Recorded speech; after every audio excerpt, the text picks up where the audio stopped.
ब्रेकनंतर बीड मधली एक बातमी आहे। कुटुंबाचा वारसा पुढे चालवण्यासाठी मुलगाच हवा ही मानसिकता समाजामध्ये आजही कायम आहे। 7 मुलींच्या पाठीवर मुलगा होईल या आशेवर असलेल्या एका महिलेचा प्रसूती दरम्यान मृत्यू झालाय।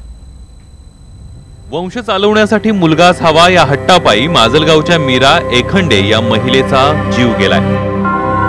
खरं तर मुलगा मुलगी एक समानचा नारा दिला जातोय। मुलींनी आपल्या कर्तृत्वातून हे सिद्धही केलंय। मात्र आजही ग्रामीण भागात वंशाला दिवाच हवा ही मानसिकता कायम असल्याचं बीड जिल्ह्यातल्या या घटनेवरून पुन्हा एकदा अधोरेखित झालंय। मीरा एखंडे यांना 7 मुली असूनही 8व्यांदा तरी मुलगा होईल अशी त्यांना आशा होती। शुक्रवारी त्यांना प्रसूती वेदना होऊ लागल्यामुळे माजलगावच्या ग्रामीण रुग्णालयात उपचारासाठी भरती करण्यात आलं। मात्र प्रसूती दरम्यान अधिक रक्तस्राव झाल्यानं माय लेकरांचा दुर्दैवी मृत्यू झाला। मुलगाच हा म्हातारपणाची काठी असतो। ह्या सगळ्या ज्या समाजामध्ये ज्या मानसिकता आहेत आणि त्यांचं म्हणणं आहे या त्याचा परिणाम या मीराचा जीव जाण्यामध्ये झाला।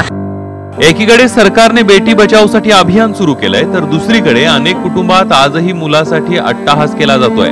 मीरा एखंडे याच मानसिकतेची बळी ठरल्याचं बोललं जात आहे। विशेष म्हणजे महिला आणि बालकल्याण मंत्री पंकजा मुंडेंच्या जिल्ह्यात ही घटना घडली असून समाज प्रबोधनाची गरज पुन्हा एकदा अधोरेखित झाली आहे। मात्र समाजाची या मानसिकतेतून कधी सुटका होणार हाच खरा प्रश्न आहे। सुरेश जाधव, न्यूज 18 लोकमत, बीड।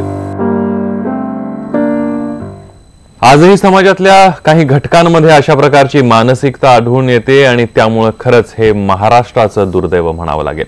बघूया पुढची बातमी। महिला म्हणजे मुलं जन्माला घालण्याचं मशीन नाहीत हे खरं आहे, पण आंध्र प्रदेशचे मुख्यमंत्री चंद्राबाबू नायडूंना तसं वाटत नसावं।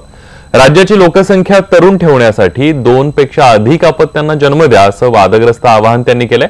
राज्यामध्ये कमावणाऱ्यांपेक्षा खाणारे हात जास्त झाले तर ते योग्य नाही, म्हणून मी तरुण दाम्पत्यांना आवाहन करतो की अधिक अपत्य जन्माला घाला असं एका कार्यक्रमामध्ये ते म्हणाले। ऑगस्टा वेस्टलँड घोटाळ्यातील आरोपी ख्रिश्चियन मिशेल खोटं बोलत असल्याचा आरोप काँग्रेसने केलाय। काँग्रेस प्रवक्ते रणदीप सुरजेवाला यांनी पत्रकार परिषद घेऊन सोनिया गांधी यांच्यावर लावण्यात आलेले सर्व आरोप फेटाळून लावले। और अब इस साजिश और साठगांठ को छिपाने के लिए चोर दरवाजे से झूठ का जाल बुना जा रहा है। इसे कहते हैं कि उल्टा चोर कोतवाल को डांटे। समय आ गया है कि देश पूरी सच्चाई जाने और तथ्य यह है कांग्रेस सरकार द्वारा अगस्टा वेस्टलैंड पर की गई निर्णायक कार्रवाई